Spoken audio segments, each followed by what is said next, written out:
Sir जी sir, और वो जो आप लोग सर्कुलर मोशन की बात कर रहे थे उसमें वर्क डन ज़ीरो क्यों है? मैं उसको एक और ज़रा ना उस अंदाज में सोचने की कोशिश कर रहा हूँ, आप लोग गाइड कर दीजिएगा कि ये ठीक है या नहीं। इसमें मतलब जो मैं ये सोच रहा हूँ इसमें डिस्प्लेसमेंट डिस्टेंस का चक्कर ही नहीं होगा, मतलब मैं एक्सप्लेन करने की कोशिश करता हूँ जो मैं सोच रहा हूँ।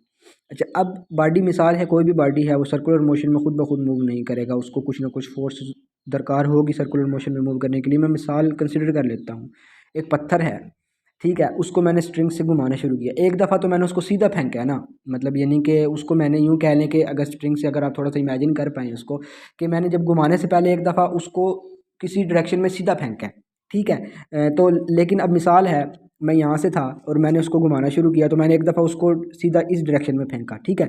तो लेकिन स्ट्रिंग की जो टेंशन थी, या यूँ टेंशन कह लें, या जो स्ट्रिंग की फोर्स थी या जो स्ट्रिंग थी, उसने इस पॉइंट पर आके इसको इस तरफ खींच लिया कि नहीं उधर नहीं जाना, आपने इधर आना है, ठीक है। मिसाल है यहाँ पर ये स्ट्रिंग मैं ऐसे ड्रा भी कर लेता हूँ, ठीक है।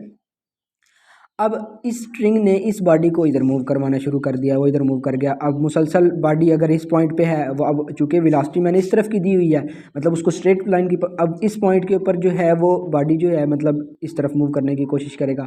लेकिन जब वो इस तरफ की मूव करने की कोशिश कर रहा है तो इस ये वाली चीज़ जो है मतलब यानी कि टेंशन इसको फिर इस तरफ खींच लेगी कि नहीं उस तरफ उधर नहीं जाना, इधर आना है, ठीक है। तो इस तरह वो सर्कुलर पाथ में मूव करता जा रहा है।